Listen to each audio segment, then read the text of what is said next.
Let's fight, folks. A very good evening to each and every one of you. Hope you had a good day at work. Hope you had a good day at home, if that is what you did during the course of the day. If you're still at work, we hope that your day is going good, or at least the night will improve. Welcome, folks. So much to talk about this evening. As we always say, thanks for joining us. The cost of admission, the price of admission, as you know, and you guys know, if you guys go to market, that things are going up. The price of admissions is to share the live stream, folks. Share the live stream. We're going to wait on our fellow ringsiders to join us. And as we do that, we thank the folks on Twitter who are joining us. We thank the folks on YouTube who are joining us, and you, our special friends on Facebook. A good night to each and every one of you, without exceptions at this point. Much to cover this evening. Good night, guys. As you come on, just let me know where you're joining us from. Let me give some folks some shout out. I see Penelope Hudson is here with us. Diane Fordyce, Donna David, Didi is with us as well. Good night, guys. Welcome in the ring. And we're going to hold for the late comers, the late ringsiders. How you guys are doing tonight? How are you guys doing? Hope you guys haven't sailed away. Cicely, good to see you. Rolanda, Anessa, good to see all of you guys. Sharon, or is it Sharon? The Rose of Sharon. Shiraz, good evening to you as well. Good night to all of you guys, wherever you're joining us from. In the diaspora, at home here in Guyana. Once you sail away, we are right. Once they could find y'all, wherever you are. Once you can be found, you're in a good place tonight. You might got your own troubles in your family, in your home. You might be looking at the troubles in this nation. Once you can be found, Sharon Mercurius, all the way from North Rheinveld, Georgetown. I think we're going to summer there during July, August period. I think I'm going to go summer in the South Rheinveld. Good night to all of you guys. Rudy Hines. Good night to Rudy. And Anicia, or is it Anesia? Shondell Todd and Sarah and Queen's Mars. What is your real name? Queen's Mars? What is it? I don't think your first name is Queen. Your Majesty. Facebook family, good evening to all of you. Twitter family, good evening to all of you. YouTube family, and good evening to all of you guys. Good to see so many of you. Good to see you guys. Somebody, Miss Prince is joining us from Bubis. Anesia is joining us from Bubis. And we got Flavor. Oh my, a lot of folks. Folks, is one pocketary to the next in this country. You can't catch yourself, you know. I'm ready to go, folks, with the hot topics. So much to discuss. I see my colleague, my friend, my sister, MP, Member of Parliament, Nima Flubes, is up in the hizza. What has ever happened to that phrase? Up in the hizza. Good to see you guys. Pamela, good to see you.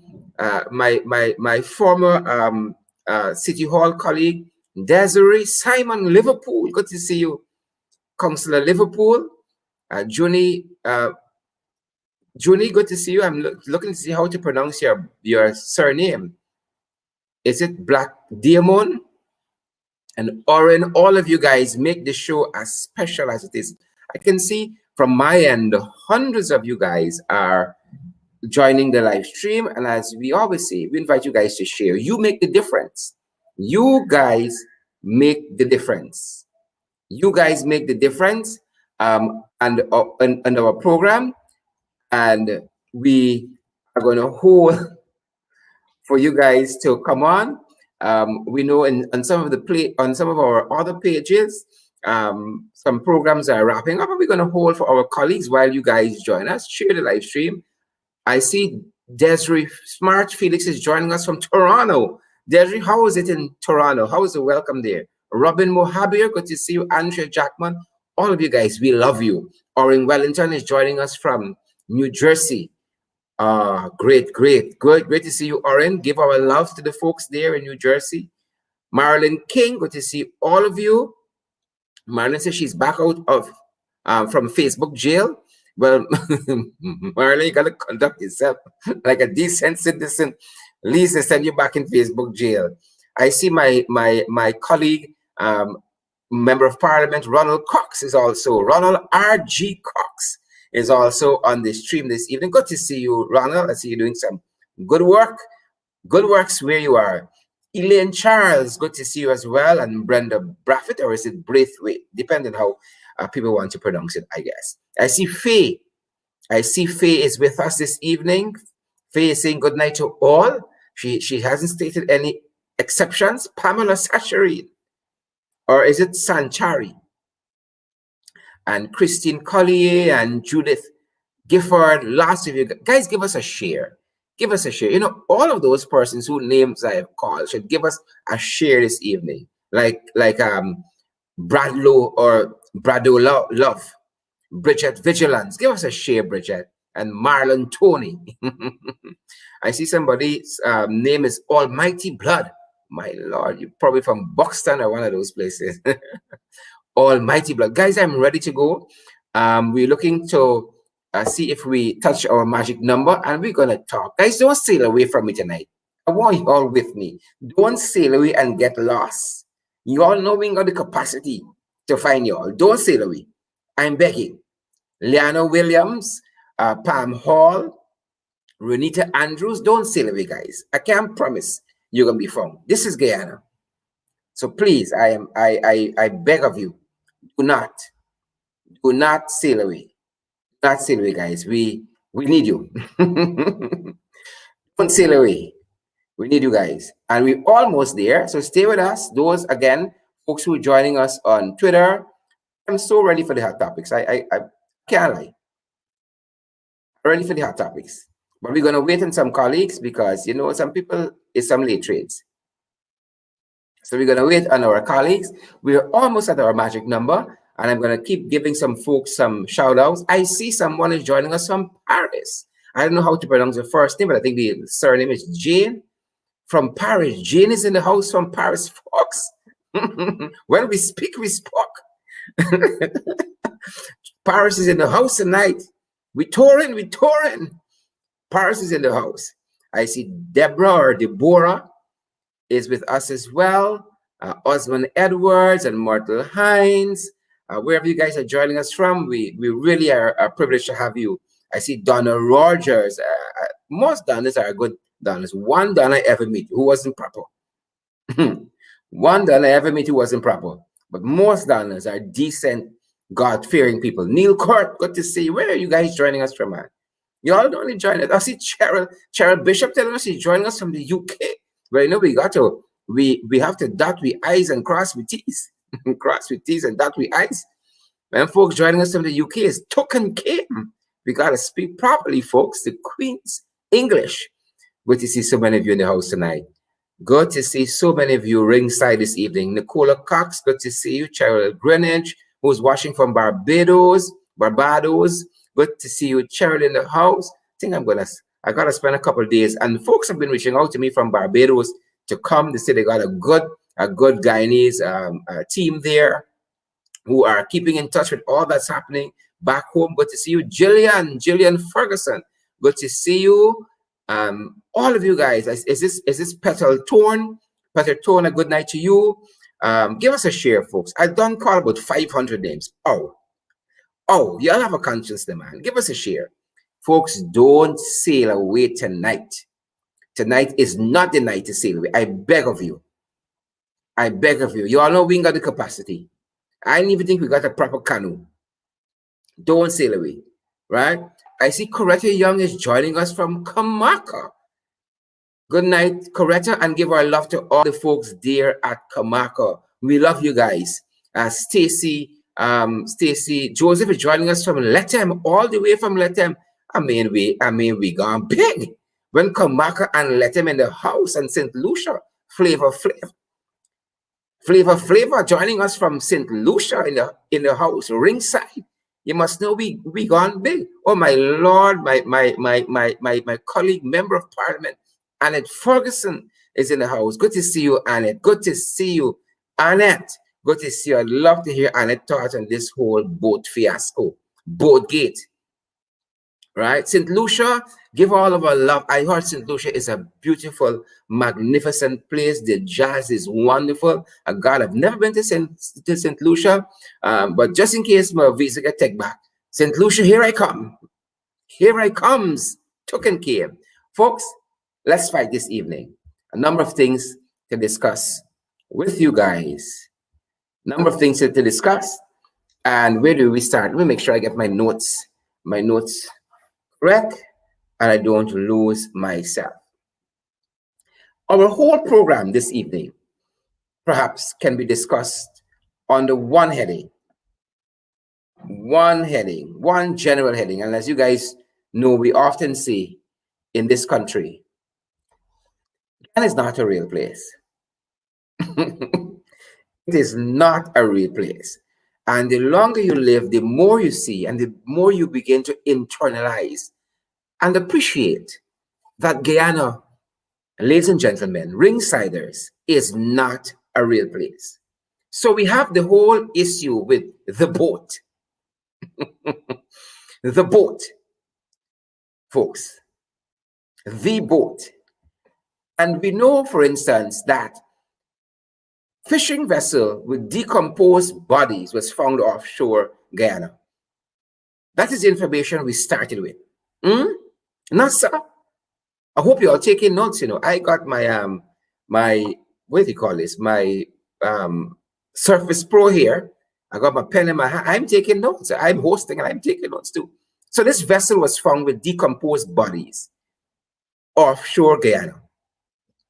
As we say in the church. What else do we know? We learned subsequent to that the boat with decomposed bodies was being towed in from the sea.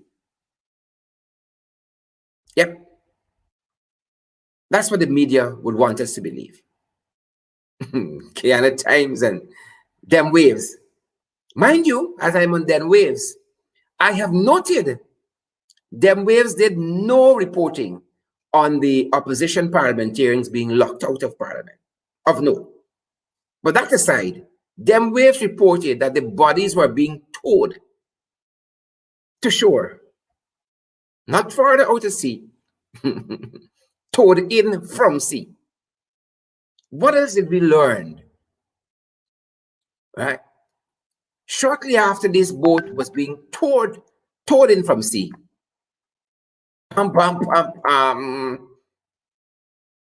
Mystery boat with decomposed bodies disappears.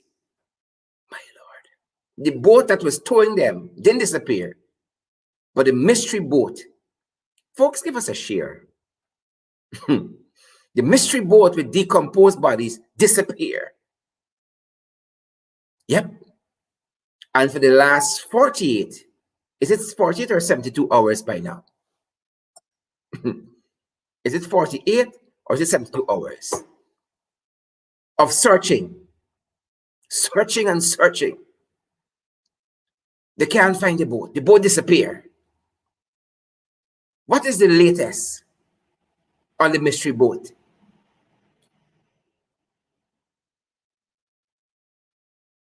As of today, MARAD, the Maritime Authority, would have Guyanese believe that the boat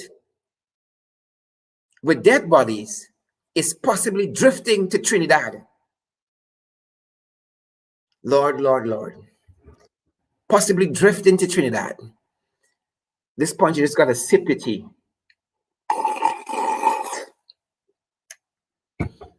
Just got to sip your tea, folks. It depends on where you're having your tea. You got to, if it's a special kind of tea, you have to stick out your little finger. Sip your tea. They will have us believe the boat is drifting to Trinidad, folks. So if you wanted to go to Trinidad for a couple of days, you missed the boat. I don't know how else to put it. If you are going to Trinidad, you missed the boat.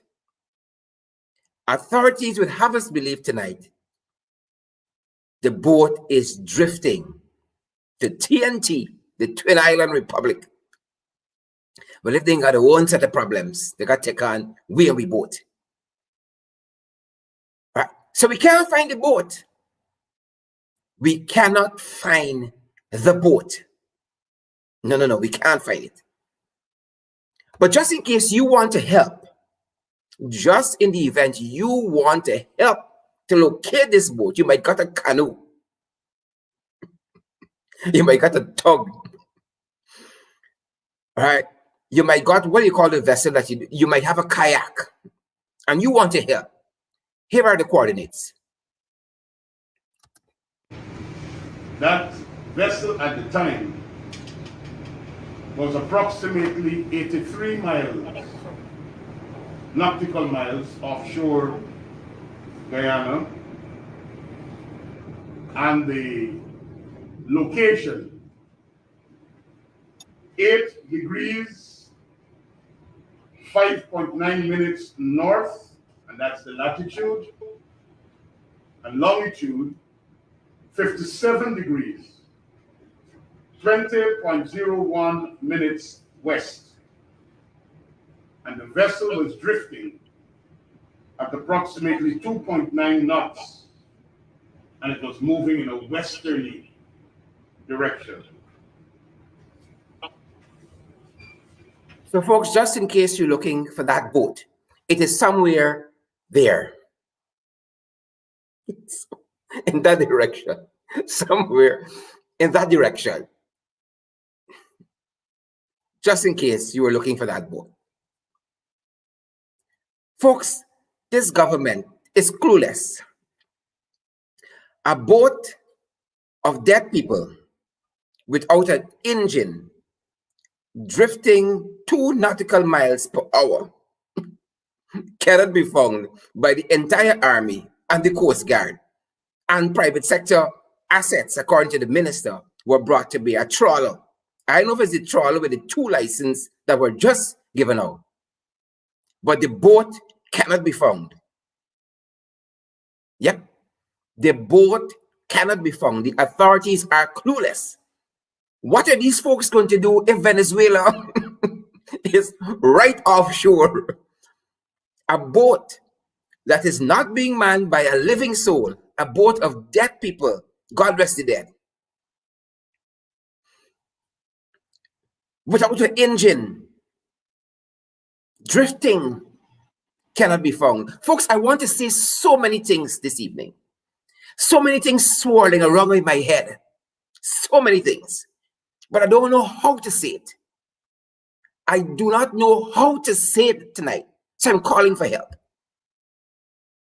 Calling in for help.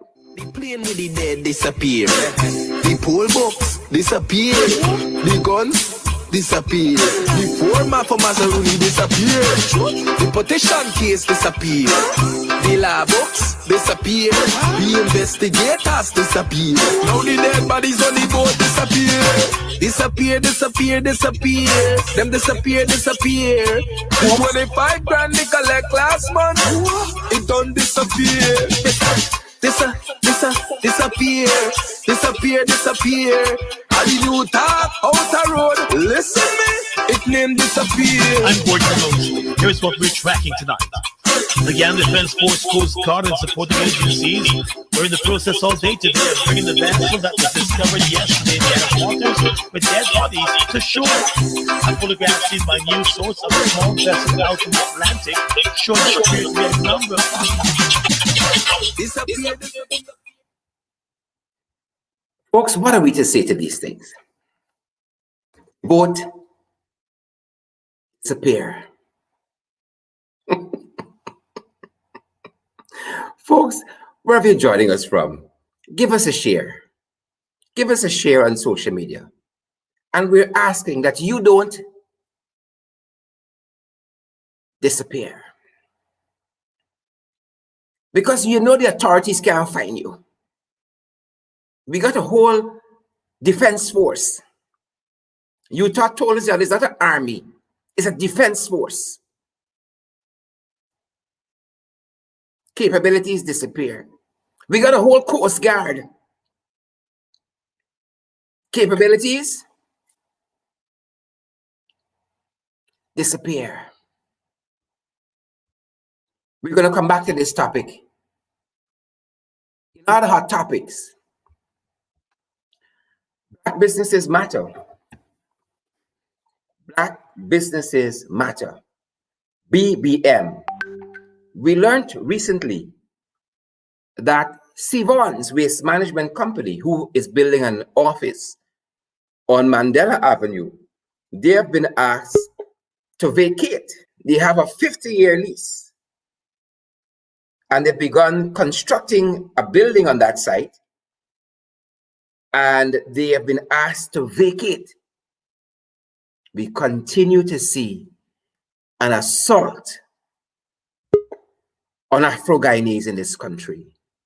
And now the assault has gone to influential and affluent Afro-Guyanese. So this building is almost complete.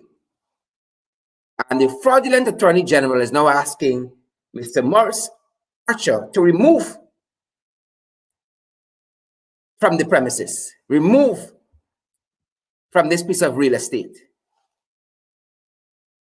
To remove. We're following that, and we're going to bring more of that to you. We have some developments in the interior, where several camps were dismantled. We were made to understand by government officials, claiming that they were illegal, and other camps affiliated to the PPPC were left untouched. So we're following.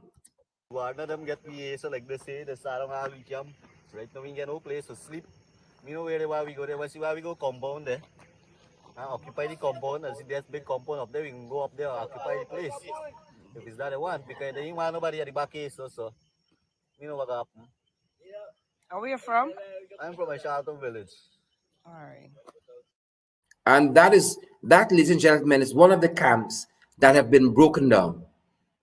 In addition to that, following up in news coming out of the interior, today apparently there was some ministers in the interior, and this young man, Kemal Robertson, posted this on social media. We thought we ought to share it with you because apparently this government thinks that indigenous young people are silly and foolish, but that is not the case, far from it.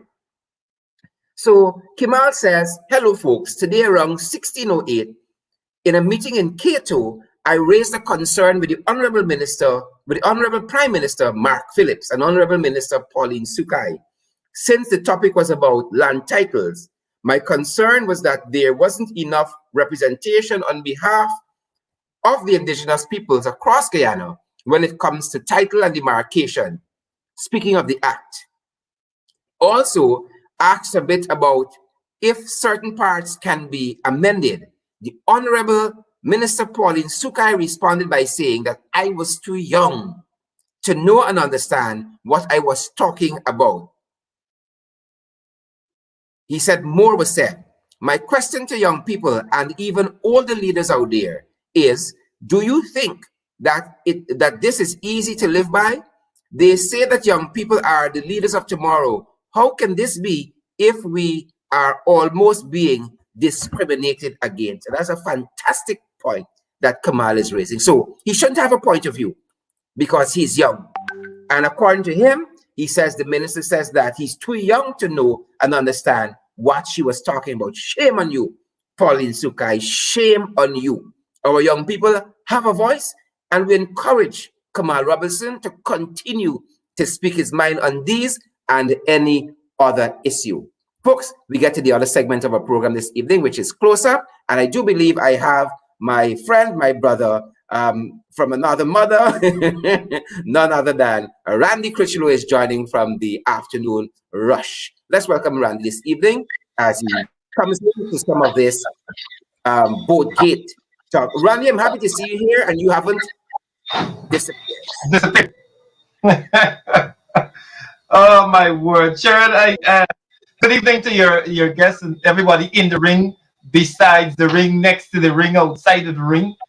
Everybody. My Lord. Randy, what do you make of this sudden disappearance I of I this boat? really, I really don't know what to say, Sean. I'm looking for a particular post on my phone here. I'm going to find it. But it Sean, on in an interesting way, it is probably a good thing that the boat disappeared, as we can't figure out who killed Monica Reese. We can't figure out who killed the Henry Boys. We can't figure out who killed Singh. We can't figure out anything. So what we really want the Ghana police force to do with this boat with decomposing bodies, more problems on them. But it is sad to think that we have such little capacity, that we had to wait 15 hours before we could get a boat. We tell some people for look at the boat, y'all keep an eye on it. Yeah, yeah. This is the A story. boat, I wanted to read the particular post by Gordon Mosley. a boat drifting 2 nautical miles, no Hmm. engine, no crew, no human crew Yeah. manning the boat, and an entire army Mm-hmm. and Yeah. Coast Guard.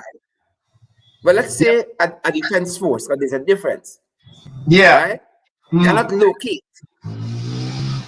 Yeah. cannot locate. So they're clueless, Radley. Yeah. It's a sad situation, Sharon.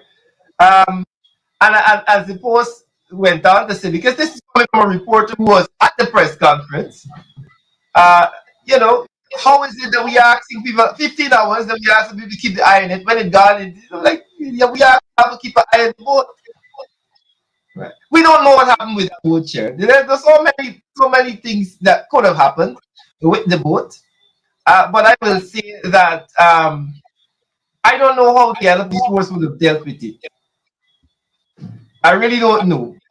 It's probably a stroke of luck that it started drifting and go somewhere. My concern is the Nancy stories that you're hearing on various reports. But them waves told us that this boat was being towed in from Yes. sea. And I don't think them waves plucked this out of thin air. They said the boat was being towed in. Well, we would have gotten some source, some way to say, we are towing the boat coming in. So what really is the story? They had an officer in one of the link show skits that used to come in and say, "What is the story?" And we don't know what is the story, because if they get some source that the boat is being towed, somebody decide, you know what, it's probably best to tow this boat and just push it out to ocean by, because we never deal with this problem. Just push it out. Then you heard, Sharon, that it came from Africa. Yeah, it drifted from Africa. It And, didn't and, sink it in that long voyage. and But the minute we spot it, it sink. Well, I don't want to watch me, Me want to spot me. You because understand me? I want to spot Nandela. I want to spot Ben. I want to spot Priya. Spot them. Those spot me, because since you get spotted, that's it. you disappear, you sink. It's because, what's interesting, Sharon? I listened to that explanation that they're trying to come up with some kind of story, and I couldn't make something like that up. And I'm a playwright. Yeah. Randy, since I was watching the press conference last evening, Mhm. and with some family members, and as soon as Edgel started talking, everybody had a consensus. Nothing was said much. Something is wrong here. Yeah. It was the most bizarre press conference, all kind of contortions. The boats that went to, the more he said, the more damage he was doing. A boat with Yeah. 400 horsepower went looking, and helicopter and Exxon Mobil, and Yes. a boat without a crew drifting 2 nautical miles without an engine has eluded. Eluded everybody. Helicopter. Let us welcome our colleague Christopher Jones, who is standing by to join the discussion this evening. Chris, it's good to see you here, and that you haven't disappeared. Yes, You have drifted onto the show. Good night, fellas. Indeed, because like you guys were saying before, and many persons who read and saw that press conference, it's just the strangest thing ever. In fact, some persons are actually referring to it similar to the Bermuda Triangle. So apparently there's another triangle here in Guyana in which boats just mysteriously disappear. But as well too, when you read one of the stories, I think emanated from News Source, which indicate that the minister responded that the persons who discovered the vessel took photographs, made a call to Port Georgetown, indicating that this vessel had been found with bodies on board. They even sent the photograph and so forth. It took the authorities 15 hours before they could dispatch a team to go and look for the vessel. And when they actually went out and couldn't find the vessel, they were upset. They went with a canoe or they swim out? I don't know. I get the. I rather suspect that they probably swam. You know, I rather suspect that. But they were upset with the individuals who discovered the boat for not watching it for us. You know, 15 hours later, they expected the persons who discovered the boat that they should have stayed there on the high seas and just watch over the boat. This is a crazy thing. It speaks volume. It speaks volume that a discovery of a boat with dead bodies just offshore Guyana has been discovered, and it takes the authorities 15 hours. 15 hours to get out there. And just recently, when you had the joint, was it operation or whatever with Guyana and the United States? Remember all of those unseen naval vessels and this? I don't know. You know, so one would have expected that you went out there just a few weeks ago, demonstrated your might as it relates to naval and equipment, and here it is, you can't reach offshore Guyana to investigate this matter. Did they sign some agreements and so on of cooperation with the U.S. in terms of those same joint border patrol and so forth? Exactly. So all that really means nothing. It appeared that everything ended with the Trump administration. I don't know, like the Taiwanese embassy and all of that. All of that disappeared. That disappeared. Chris, it's the most bizarre thing, because it's not a boat, you know, that is manned, that got a living crew. It's dead people. Yeah. In a boat. It's no engine. Right? And, Randy, while Egil was talking last night, the weather was, the boat that spot them didn't drift to Trinidad, but the weather suddenly, the boat could have sank, it could have, and the latest report is that it may have drifted to Trinidad. Well, like we've been saying, we don't know what to believe. The Guyanese public does not know what to believe. They're hearing so many different things. They're hearing so many different explanations as to what happened. All we know that the boat in there no more. That's all we know. And I can't honestly say that what Egil and Ben inspires any confidence in me that they are truthful or they are giving us what the real story is. I really can't say that they've inspired, given their previous actions, they are not inspired any sort of confidence that they're telling us the truth. So as it stands, I still don't know what happened to the boat. And I can only go on these fanciful stories that you're hearing from Africa. When it sank, it got to Trinidad, somebody to it somewhere. We don't know. And it speaks to the ineptitude. It speaks to the lack of any ability to do things how they're supposed to be done by this government. And it's a very sad situation. I don't know. We were told that too, subject to correction, but we were also told that when the boat was discovered, there was a subsequent release via some news agency that the boat was being towed to Port Georgetown. So that's why everybody was shocked when we heard about the hurriedly called press conference or press briefing, and then to only be told that the boat disappeared. So the question needs to be asked, Chris, what happened, or who gave the information that it was being told? Who was, because if the information came from some credible source in the government that it was being told, who was doing it, and why suddenly it disappeared? Because if it is credible as being told, somebody must know they lose the boat. That's right. Absolutely. No, absolutely. I agree with you. Absolutely. But as I mentioned before, and I just want this to resonate with people, is that in such an urgent situation in which a boat with bodies was discovered offshore Guyana, it took the PPP administration authority 15 hours.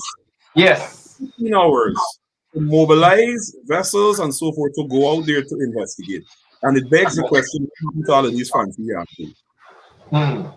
Yeah, I think something has happened with Sharon's internet, so is he stuck there? But Chris, I think we can continue as Sharon starts out his internet, because if I'm looking at the show on another device, and I think they're hearing us, those persons who are still on the show are still hearing us. But let me take over as host, Chris, for a couple of seconds and ask you about the upcoming budget debates. I note that there were some initial responses by both the leader of the opposition and Aubrey Norton on the budget. If you can give you, as the chief whip, your first deduction of what you heard by Ashley Singh. Essentially, I mean, apart from the propaganda and so forth, Budget 2021 does absolutely nothing for the Guyanese people, whether public servants or so forth. If you are in the private sector, you stand in a great opportunity to gain a lot of resources that will come your way from it. But the budget, like I mentioned, as it relates to Budget 2020, is completely devoid of a COVID relief plan. Absolutely nothing in the budget speaks about that. And all and sundry are aware that you had persons who lost their jobs. You had businesses that went under. You have current businesses that are suffering as a result of the pandemic.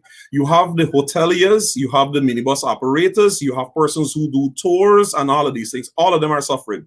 One would have expected, save and accept, you had Budget 2020 that did not cater for any of those, that you expected it in Budget 2021, that the government would have announced some great stimulus package in which some of those that I mentioned before would have been able to benefit from that, sort of balance them and so forth. The other thing that is absent from the budget, it doesn't speak to a continuation or a second phase of that COVID cash grant that we saw distributed. Now, we are fully aware that quarter of the population received the COVID cash grant and 3/4 of the population did not. And most of those persons who did not receive the cash grant are the persons who are more in desperate need of it. I'll give you some examples. In Guyhawk, Tocqueville area, there is persons who reside on the dam, referred to as squatters. The COVID cash grant team was in the area just a few days ago, and several of the houses that are on the dam, all of those persons were denied COVID cash grant, $25,000, the persons who are squatting. And mind you, these are the persons who are more in desperate need of the fund.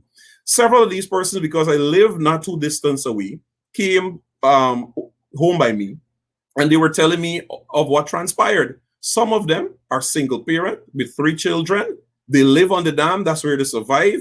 Some are cleaners. Some indicate that their husband, wherever they used to work, lost their job because of COVID and so forth. And they're not getting money. And they were in desperate need of the COVID cash grant. They weren't given it.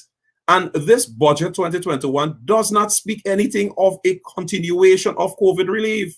You know? So that's an interesting point here, Chris, before you go on, because there are a number of persons who are given this pink slip. Yeah. The COVID people, they were my area also. So I inquired. I said, what will happen to those persons who are getting the pink slip? Said that they will get in on the next round. But if you are saying to me that the budget, which is supposed to be provisioning for that next round of COVID cash grant, makes no provision for that, then it begs the question: where they're getting this? Are they going to be getting some other loan or some grant for this next round? That's what I'm saying. In the budget 2021, it doesn't speak to anything of that sort. The only thing as it relates to COVID-19 that it speaks about is the allocations that were made to the Ministry of Health, which of course is needed. It speaks to ensuring that the vaccine distribution will be done. It ensures that several of the sub clinics and treatment centers in various parts of the country have the necessary equipment that they need, and so forth. So that is what it speaks about as it relates to COVID-19, but absolutely nothing in terms of a stimulus package for those, as I mentioned, hoteliers, taxi drivers, tour operators, small businesses that have went under, and small businesses that are continue to suffer. You didn't hear anything about a moratorium, a continuation of the moratorium, which was introduced by the APNU AFC government when we first went into the COVID period. You hear absolutely nothing about that. But then at the same time, and of course, the budget 2021 does not speak of salary increases for the public servants. Barra Jagdeo, and I can't remember the minister name right now, can speak and say what they want. They point you to lines in the budget. There's absolutely nothing there for public servants as it relates to salary increases. So I want that to sink in. That apart is that the budget also doesn't give you any, as I mentioned before, guidance as it relates to any stimulus package that would aid persons. But at the same time, Budget 2021 tells you that there are billions of dollars that has been or will be allocated to Gaisuku. Now, hear me clearly. I mean, the viewers would have heard this umpteen times. As far back as former members of parliament such as Winston Murray, Robert Corbyn, Lance Carberry, Deborah Bakker, you name it, the list goes on. Sugar is dead. Sugar is dead. The world price for sugar now stands at 14 cents per pound. Guyana is producing sugar at 40 cents per pound. And here it is that we are injecting billions of dollars into an industry that is dead. So, Budget 2021, by the People's Progressive Party Civic, you will see a new episode of The Walking Dead that the PPP has now introduced, which is the plug-in of billions of dollars into the sugar industry, which is dead. You would have expected to hear from them speaking about diversifying the sugar industry, identifying new crops that the sugar workers can plant, and of course, identify markets for those. The world over needs food. The world over needs food. And as President Granger and the AP and UAFC have been speaking about ad nauseum, is that you start operating in which you package and process commodities and ship them overseas. All over is doing that. Guyana has land that is so rich and fertile. The lands are so plentiful that you can afford to plant any crop, any part of Guyana, and package and export them. And one would have expected PPP, having been in power for 23 years, and they saw the demise of the sugar industry. It died under them. It died under them. Essentially, what the AP and UAFC did, essentially just put it in its coffin because it was dead. And you expect them that they will come with nuance. But what you have there in the Budget 2021, with the allocation of billions of dollars to a sugar industry which is dead, is essentially politics and not economics, right? It comes a time, and you imagine is that the taxes comes from the teachers, the nurses, the soldiers, the police, the public servants, the office assistant, and these people. We have to shoulder the sugar industry, and it is unfair. And that's why we speak in AP and UAFC. That's why we speak about equity in the distribution. How could it be fair that 30 or 40 something plus thousand public servants have to shoulder an industry that is dead? And at the same time, there is nothing coming to those public servants. Nothing is coming to them. And I mean, during the budget presentations, you will hear our members of parliament speak about the equity in this budget, which is lacking, fairness, justice, and all of that in the budget, which is lacking. This is, let me tell you something. The volumes 1 to 3, and even the speech to print those material, it wasn't worth the cost. The minister should have done the entire thing virtually and save taxpayers' money rather than put all of that nonsense that we see in volumes. They could have saved that money. I want to zone in on a couple of things that you said, because we have a number of things to unpack. When we talk about sugar, we see Donald Ramatar coming out and basically you're ripping this idea of gaisuko, wasteful, I think was the word being used, and call those executives who are being paid these fancy money whilst you're running a company that is not making money, that the government that has to pump billions of dollars into every year. And as we're on gaisuko, there's a constant drumline of PVP propaganda about AP and UFC closing down estates and sending persons home. I want to remind persons that those persons were given handsome severance packages when they were relieved. It wasn't that persons were fired like what the PVP is doing at this point in time, right? There was a bit of hiccup in terms of the time. Some of it took a little longer, but they were eventually given their severances. They had a lump sum of money that they could have gone and done something with. They weren't just sent home from the sugar industry without pay or without a severance. So let's make that clear. And this was a move, as you would have explained, to right size the industry, right? Right size it, because it was we are running at a loss. So that has to be out there. But I want to come back to one thing that we jumped over it when we were talking about COVID grant. I got some information from very highly and well-placed people in the PBP, that this COVID cash grant distribution is just a cash cow for some PBP supporters. They are supervisors, so to speak, that are overlooking this distribution on the ground. And they are making a profit. They are making money daily from persons who they are telling that they cannot collect the 25,000. But if you give me a 5,000, I will give you 20. Yeah. Imagine doing that to 20 persons on one, just 20 persons, $100,000 you're making a day. Yeah. From scamming the Chinese people on the ground. And the PVP, as I'm told, right, they allegedly are allowing this to happen because they see it as a way to give some of the hardcore support. They'll cut back, right? So they are not going to regulate, like the leader of the opposition asked about the Auditor General's report on this cash grant distribution. They're not going to regulate. So it's do whatever you got to do on the road for make little money, scam the people. And I want to speak to, before I let you come here unpack some of this, but I want to speak to this idea of renting. There are thousands of people in Georgetown who are renting, and this rule that was suddenly made up, because when we first heard about COVID cash grant, it was every household, no strings attached, no sort of rules, no regulars, every household. Because if I have a family upstairs and one downstairs, I am working to support my family. Somebody renting upstairs as a different family. We both deserve some sort of relief. Now you're here, you don't own the house, or you're not a relative of the person who owns the house. You can't collect if you are renting. And it really is counterintuitive, because the people who are renting are the people who really need it. The landlord is not the person that needs the cash grant.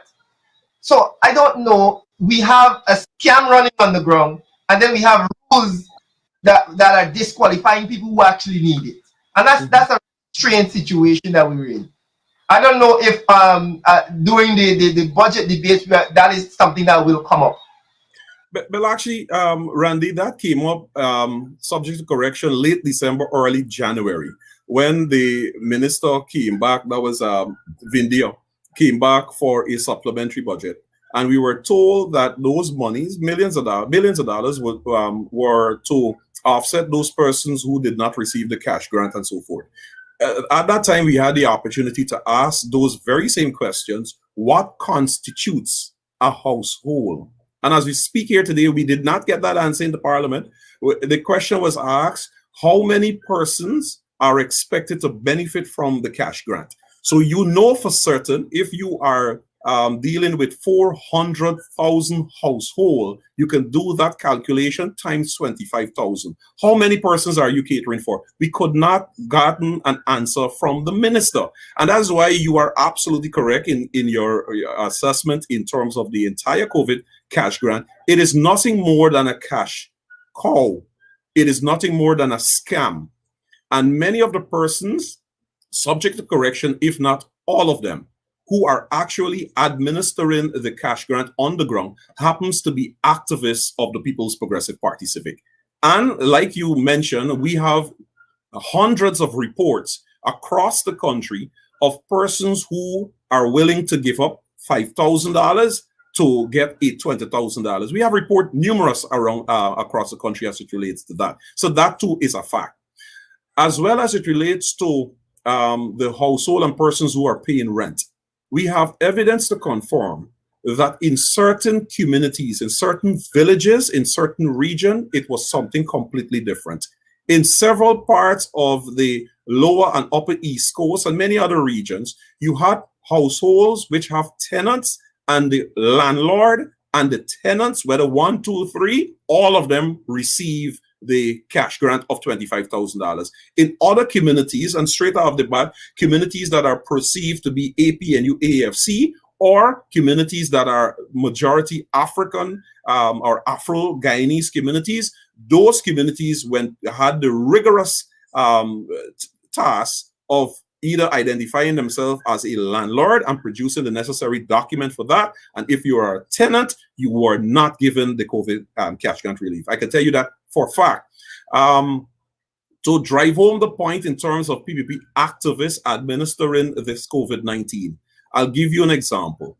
Lane Avenue, Georgetown, 2 weeks ago, they had the cash grant distribution occurring throughout the area. I remind the viewers that you recall last year during the elections, they had a PPP truck that went through Lane Avenue playing the PPP jingle. And the residents of Lane Avenue essentially shouted them out of the community. The COVID cash grant persons who were administering the distribution of the cash grant in Lane Avenue happens to be the very PPP activists that were on the said truck. That literally the young woman was walking house to house and saying, this house, not this one, not that one, and skipping going through.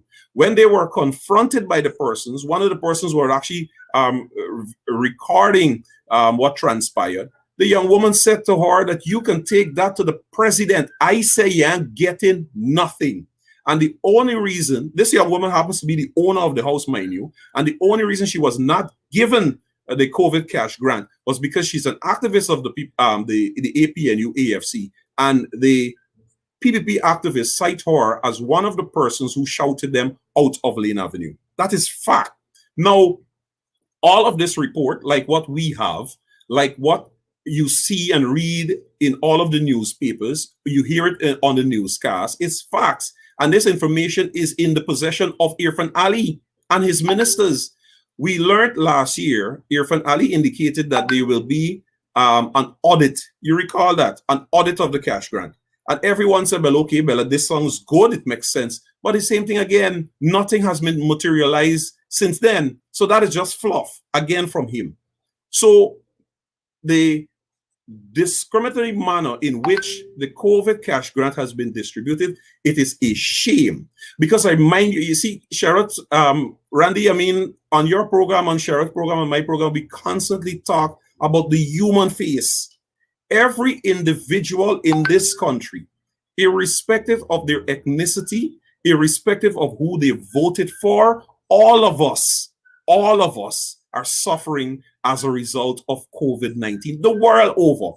And you would expect that an administration a person like Irfan Ali, with all of the fancy talk that he spoke about in terms of one Guyana and unity and everybody sharing and benefiting equally, would have ensured that every Guyanese, irrespective, would benefit from COVID cash grant, 25,000. And not even that happened. And what do you expect now with budget 2021? That they go come with some fancy stimulus package? There's nothing there. The public servants who suffered last year as a result of many of them losing their jobs or had to take pay cuts, many of the small businesses that have shut down. You would have expected that budget 2021 would say to them that, listen, we are an oil producing country, so the resources are plentiful. Here is a stimulus package. You would have expected to see that they would have bring relief to companies such as GTT and e-networks, which will allow them to drastically enough reduce their costs for data and Wi-Fi, which would allow the public servants, the small business, and the persons who have suffered as a result of COVID-19 would have been able to access data and Wi-Fi so that their children who are home will be able to access education. Not even that is in the budget. Not even that is in the budget. Yeah. It's obvious that they don't care about those things. I often go back to the words of MP Amanza Walton Desir when she spoke about the PVP speaking about unity. The president going about talking about one Guyana, unity Guyana, but their actions tell you something different, right? She said, you know what? Unity and oneness is not platitudes. That is not that. The words and platitudes don't constitute unity. Actions, right? So your budget that you present is basically cuddles the plutocrats and the big boys, and your actions on the public servants. You're not saying that you're going to give them anything. You're firing them indiscriminately, and you're doing these things that degrade the idea of unity. But you're going about talking, sharing out platitudinous words about unity, and that just because what you're doing is insulting the intelligence of the Guyanese people. Absolutely. I don't see you doing this. If I don't see your actions aligning with your rhetoric, then you're trying to tell me that I should be. I could tell you something, but I could fire your neighbor, your friend, your cousin, everybody, and don't give them anything in the budget, but the budget caters to my rich boy friends. And then you tell them, oh, let's come together and sing Kumbaya. Yeah. Oh, definitely. Right there too, Randy, half and half put together make one. Now, Irfan Ali, based on how they were installed in government, speaks to them having 51% of the votes. The APNU AFC and the leader of the opposition, based on what they used to install the PPP, has 49. Let's say, so you could essentially say that it's split half and half. Irfan Ali has half of the country. The leader of the opposition, the APNU AFC, has the other half. If Irfan Ali was serious about his rhetoric about one Guyana, he would have ensured that by now consultation and a meeting of some sort would have occurred with the leader of the opposition, who constitute the other 50%. That has not happened in this country. That has not happened. And I take you far back as December 31st. I keep making this point when Irfan Ali was reading his prepared text and speaking about 2021 being the year of prosperity, in which every Guyanese must be able to benefit. 69 community health workers in Region 6, 69 community health workers in Region 3, and 12 young people from the General Registrar Office, all of which receive a termination letter on the set day when Irfan Ali was reading that. So it is just platitude. It's just PPP and the propaganda. That's what they're good at. But the reality on the ground is completely different. Yeah. I know. I see the time is going, but yeah, we're close to program time. Yeah, go ahead. Earlier, yourself and Shara talked on the issue as it relates to Sivon's waste management and their operation here on Mandela Avenue, and all of us read that nonsense in the newspaper. I've been saying this from Jump Street, and I'll repeat it here again. The People's Progressive Party Civic are on a path to one, terminate, and I'll use the strongest possible term, to terminate Black people from their jobs. The PPP is on a mission to dispossess Black people of lands. The PPP is on a mission to ensure that Black people don't have economic prosperity in this country. I remind you that in the article that we read today about Sevon's waste management, coming from the Attorney General Anil Nandalal, it is the same Anil Nandalal that left his comfort of his home in Georgetown and traveled miles away to Region 5 to a village named Kingley to say to his East Indian supporters that you must act and operate as if this land belongs to you. And the land he was referring to is the land that happens to be that property of Lincoln Lewis and Afro-Guyanese, his ancestral lands. I'll take you back to Bharat Jagdeo, either 2018 or early 2019, on a press conference in which he had a map displayed back of him. And he spoke about lands in which Guyanese were given, and he will ensure that he take it back from them. The persons he was referring to happens to be Mr. Charles Series, an African Guyanese, Mr. Eric Phillips, an African Guyanese, Annette Ferguson, an African woman, Christopher Jones, an African man. It is a pattern that as far as the People's Progressive Party Civic is concerned, they have the transport for all 83,000 square miles of Guyana. And if you have an ethnicity other than East Indian, you have no right to acquire land, whether legally or otherwise. You have no right. And as far as they're concerned, unless they grant you that permission for you to operate on a land in which you applied and paid the fees for, they will dispossess you. So this is a continuation of dispossessing Afro-Guyanese of economic opportunity in the land of their birth. And of course, we know the numbers in terms of those persons who have been terminated, the largest number of which happens to be Guyanese of African descent.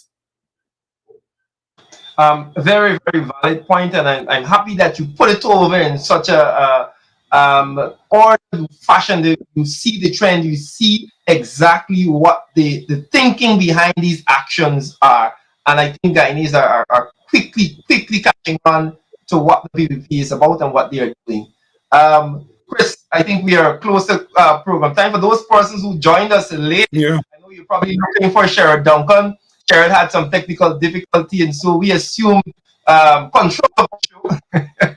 But we were discussing a number of issues. Christopher Jones, of course, who is the chief whip on the APNU AFC side. Chris, I am looking forward to the budget debates, you guys in Parliament. When do we expect that? The budget debate commences on Monday the 22nd, and it continues in the days thereafter for 5 days, and then the other 5 days in the new week we will be in the Committee of Supplies, where we will go through the budget volumes line by line. Okay, well, we're looking forward to that. Of course, it will be live on APNU AFC right here. On behalf of Sherrod Duncan, those persons who are ringside tonight, who has disappeared. Yeah, so you see, this is so interesting. Sherrod started the show talking about do not disappear and do not sink. Suddenly disappear. Mercy.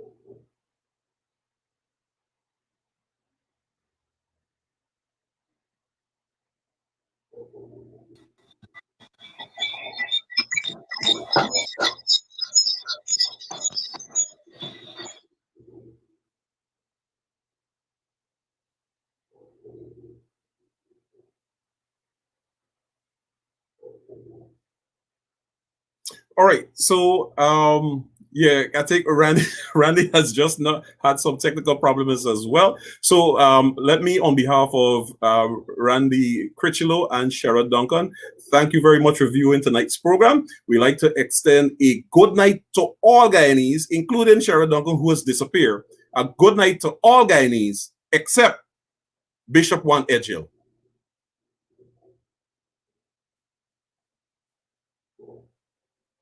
I think I ended it, Chris. I think I ended it before, when I come back in.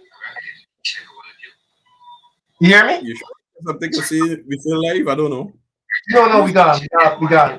I was checking on the phone to see what's going on. Oh, I went in and live stream. When I see we stick just now, are you sure? why did we see? Which page you looking at, Tita? I think APN, you. I think it's Okay. Seeing the live stops at 1 hour 4 minutes 18. yeah. I think it ends. We But just this can't end. Yeah, we just can't do anything here. We just gotta leave this room. right, so we can leave here then. Okay.